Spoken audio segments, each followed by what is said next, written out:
We now have over 40 counters all over the UK, available online and in stores. Haji Baba. Jinjua and Associates Limited. Coolmax. बिस्मिल्लाहिर्रहमानिर्रहीम। अस्सलाम वालेकुम नाज़रीन, समीना खान आपके सामने हाजिर एक और वीलॉग के साथ। और आज की इस वीडियो में मैं आपके साथ बहुत ही इंपॉर्टेंट इन्फॉर्मेशन शेयर करूंगी और वो भी यूएस इलेक्शंस के हवाले से है। आपको पता है कि जैसे कि अभी तक फाइनल रिज़ल्ट नहीं आया है उस इलेक्शन का, लेकिन अब तक की जो लीड है जो बाइडन की, उसके मुताबिक जो बाइडन जो हैं वो नेक्स्ट प्रोजेक्टेड प्रेसिडेंट हैं अमेरिका के। और जो की स्टेट्स जहाँ पे अभी भी वोटिंग जारी है वहाँ पर जो बाइडन ने अपनी लीड बरकरार रखी हुई है। और इसके साथ ही जैसे ही खबर ब्रेक हो रही है और लोगों को पता चल रहा है कि काउंटिंग आहिस्ता आहिस्ता, अगरचे कि पेनफुली स्लो है ये प्रोसेस काउंटिंग का, लेकिन जैसे जैसे लोगों को पता चल रहा है या मुल्कों को पता चल रहा है कि जो बाइडन जो हैं वो अगले प्रेसिडेंट हैं अमेरिका के, तो अब तमाम मुल्कों ने अपने अपने तौर पर अमेरिका के साथ नए सिरे से ताल्लुकात इस्तवार करने के लिए अपने जो वो काम है शुरू कर दिया है, तेज़ कर दिया काम। ख़ास तौर पर यूके ने भी अब उस हवाले से प्लानिंग शुरू कर दी है कि एक नई गवर्नमेंट के साथ, नई एडमिनिस्ट्रेशन के साथ, जो कि अब ट्रंप एडमिनिस्ट्रेशन नहीं होगी बल्कि बाइडन एडमिनिस्ट्रेशन होगी, उनके साथ किस तरह से अपने ताल्लुकात आगे लेके जाने हैं।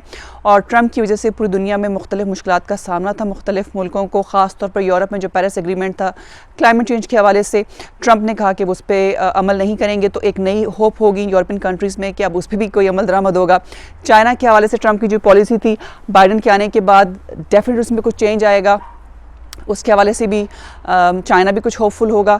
लेकिन अगर हम बात करते हैं अपने मुल्कों की, पाकिस्तान और इंडिया की, तो आप देख रहे होंगे कि सोशल मीडिया पे तो आपको बहुत लोगों ने अपनी जो कीमती राय है उसे नवाज दिया होगा कि बाइडन अगर नए प्रेसिडेंट बनते हैं तो पाकिस्तान के लिए वो क्या करेंगे, शायद कोई मैजिक वॉन्ड उनके पास होगा। इसी तरह से मैंने इंडियन चैनल्स देखे हैं, इंडियन सोशल मीडिया की भी वीडियोस देखी हैं, तो वहाँ पर भी वो अब यही बात हो रही है कि जो बाइडन अगर आ जाते हैं प्रेसिडेंट या आ रहे हैं तो इंडिया के साथ वो कैसे उनके ताल्लुकात होंगे। बहरहाल आज की इस वीडियो में, और मैं यकीन मानिए मैंने इस पर बड़ी मेहनत की है, बड़ी रिसर्च की है, तो आपको मैं बाइडन की पर्सनल लाइफ और हिस्ट्री के बारे में बताऊँगी कि एक शख्स जिसने अपना, क्योंकि उसकी उम्र 78 साल है, ही 78 ईयर्स ओल्ड, 1942 में वो पैदा हुआ था, सारी ज़िंदगी में उसने जो एक्सपेरिमेंट्स किए हैं, 2 दफ़ा वो वाइस प्रेसिडेंट रहा है अमेरिका के ओबामा एडमिनिस्ट्रेशन के दौरान।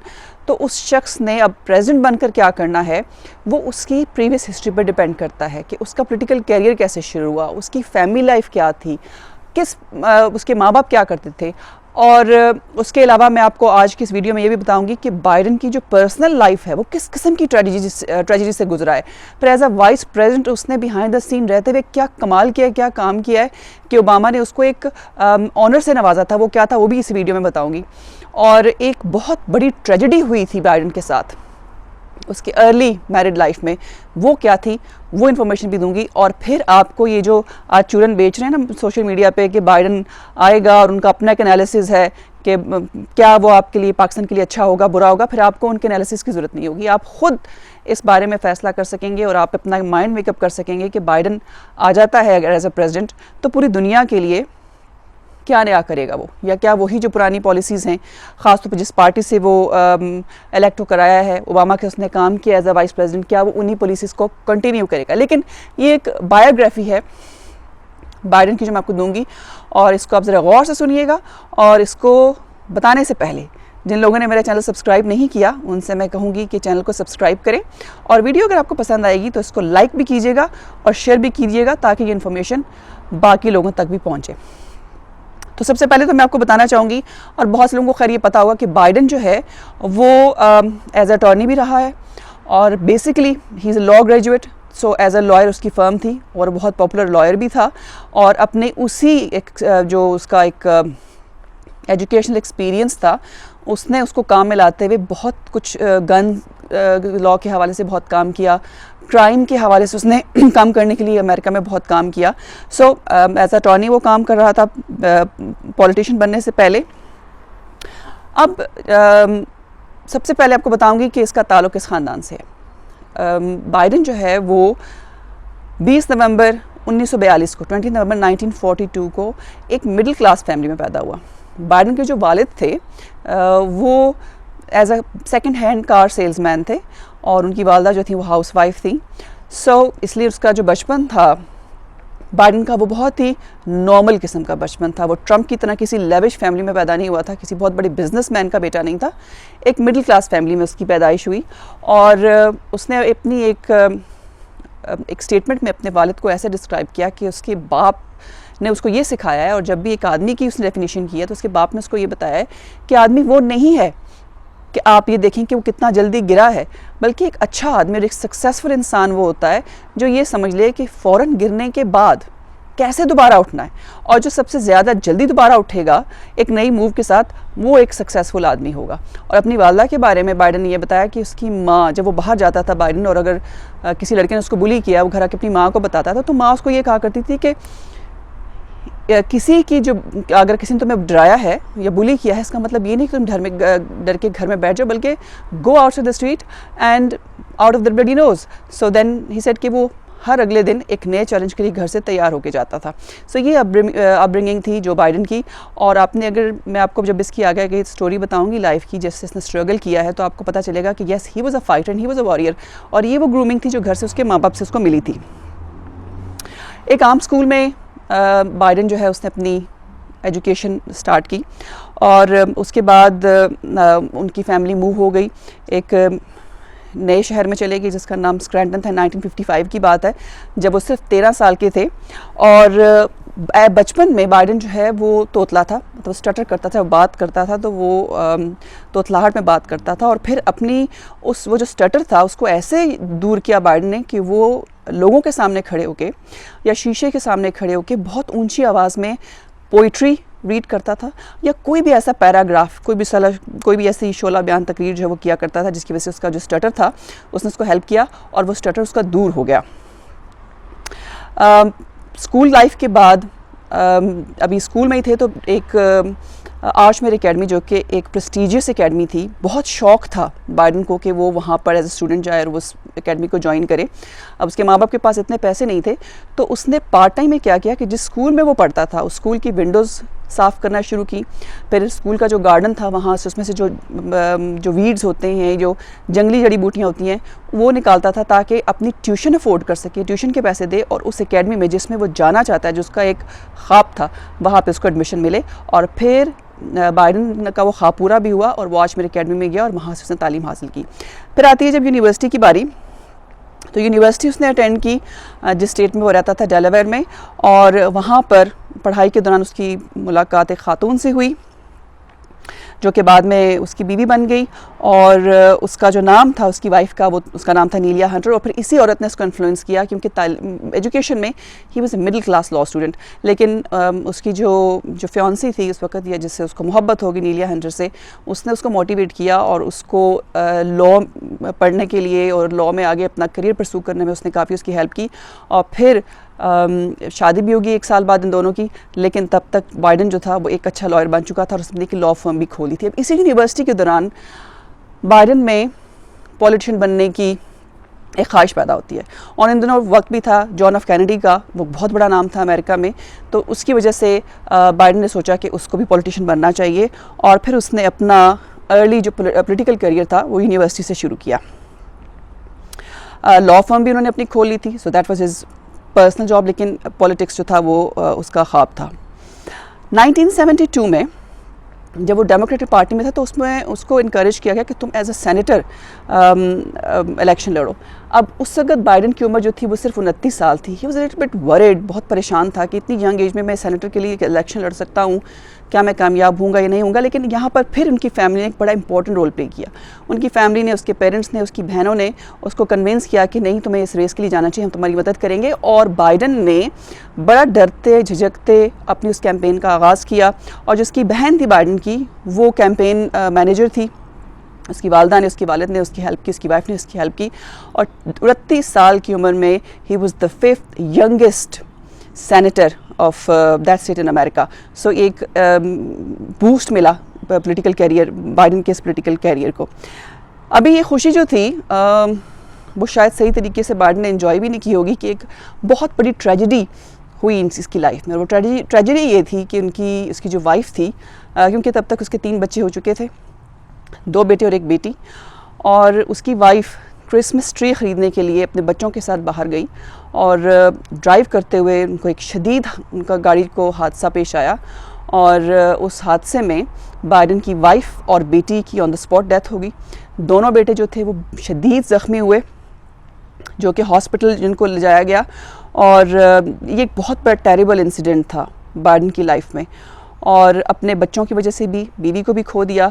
सो ये एक ऐसा मौका था जिसमें बाइडन ने अपनी बायोग्राफी में ये लिखा है कि मैंने सुसाइड करने की कोशिश की, जो कि एक फेल अटैम्प्ट थी, लेकिन वो खुश हैं इस बात पे कि उन्होंने ख़ुदकुशी नहीं की, क्योंकि उसके बाद उसको रियलाइज़ हुआ कि लाइफ कितनी प्रेशियस है और ख़ुदकुशी किसी भी मसले का हल नहीं है, बल्कि इम्पॉर्टेंट ये है कि you can get up, face life, और जो आपकी डिफ़िकल्टीज़ लाइफ में आई हैं उनको फेस करें, विच ही डिड एवेंचुअली। 1977 में उन्होंने फिर दोबारा शादी करी, लेकिन ये जो हादसा पेश आया इनकी लाइफ में 1972 में ही हादसा पेश आया था, बट 1977 में उन्होंने एक और शादी की जो अब भी उनकी वाइफ हैं। लेकिन तब तक ये जो कुछ साल थे उन्होंने बहुत स्ट्रगल किया। अब एज ए सेनेटर वो मुंतखब हो चुके थे, उन्होंने ओथ लेना था, लेकिन उनका जो बेटे थे वो हॉस्पिटल में एडमिट थे। सो ही डिसाइडेड कि वो ओथ लेने के लिए टाउन हॉल नहीं जाएंगे, बल्कि उन्होंने वहीं हॉस्पिटल में ही अपने बेटे के बेड के मतलब उसके जो बेड साइड पर उसके कमरे में वो ओथ लिया। उसने कहा कि वो ज़्यादा से ज़्यादा वक्त जो है वो अपने बेटे के साथ गुजारना चाहते हैं, but as a senator oath उन्होंने वहाँ पर हॉस्पिटल से लिया। फिर हम आते हैं उनकी जो सेनेट ईयर्स हैं, जब उनके सेनेट का करियर स्टार्ट होता है, विच इज़ फ्रॉम 1973 टू 2009।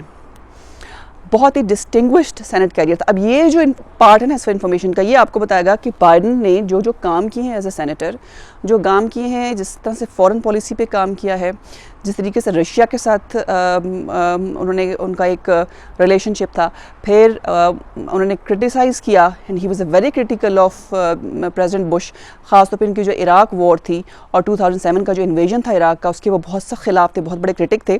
यहाँ से आपको पता चलेगा कि बाइडन जो है as a president what kind of president he will be, और दुनिया को उनसे क्या एक्सपेक्ट करना चाहिए। सो इन सालों में 1973 से लेकर 2009 तक उनका एज अ सेनेट कैरियर बड़ा ज़बरदस्त कैरियर था। उनको बहुत रिस्पेक्ट मिली इस दौरान। उसकी वजह ये थी कि he was a leading foreign policy expert, क्योंकि वो कानूनदान थे, वकील थे, अटर्नी भी थे। और फिर उन्होंने फॉरेन रिलेशंस के एज अ चेयरमैन, यानी कि चेयरमैन फॉरेन रिलेशंस, कई साल एज अ चेयरमैन काम किया फॉरेन रिलेशंस पे, और उनकी फॉरेन पॉलिसी के हवाले से बहुत सी पोजीशंस उनके पास रहीं, बहुत से काम उन्होंने किए। सो एज अ प्रेसिडेंट उनको पूरी दुनिया की जो फॉरेन पॉलिसीज़ हैं उसका नॉलेज है, और जब वो एज अ प्रेसिडेंट काम करेंगे तो उनको इस बारे में कोई प्रॉब्लम नहीं होगी, क्योंकि he has so much experience dealing with foreign policies, acting as a chairman of foreign relations. So पूरी दुनिया के साथ उन्होंने कहाँ से किस मुल्क के साथ क्या ताल्लुक़ बनाना है, he doesn't have to worry about it. फिर जब ओबामा ने प्रेसिडेंशियल रेस के लिए कदम रखा तो उन्होंने बाइडन को एज अ वाइस प्रेसिडेंट चुना। अब उसकी वजह ज़ाहिर ये थी कि उनका जो काम था डेमोक्रेट पार्टी में फ़ॉरेन पॉलिसी के हवाले से, फिर उन्होंने जो गन क्राइम्स के हवाले से मुख्तलिफ लॉज नए बनाए थे, और बहुत बाइडन जो थे वो बहुत फेमस हैं अपने काम की वजह से कि सेनेट में वो एक ज़बरदस्त किस्म का प्रेशर बिल्डअप कर सकते हैं। सो इसीलिए ओबामा ने इनको अपने दोनों टेन्योर में, यानी कि 2007 में और उसके बाद जो दूसरा टेन्योर था ओबामा का, उन्होंने दोनों टेन्योर में इनको अपना वाइस प्रेसिडेंट रखा, और उन्होंने बड़ा शानदार जो 8 साल अपना करियर किया एज अ वाइस प्रेसिडेंट, वो बहुत ज़बरदस्त करियर था। और 8 साल के इस आखिर में जब 2014 में मेरे ख्याल में ये एक और उनके साथ एक ट्रेजेडी हुई थी, जब उनका बेटा जिसका नाम ब्यू है उसकी डेथ हो गई थी, and he died of cancer.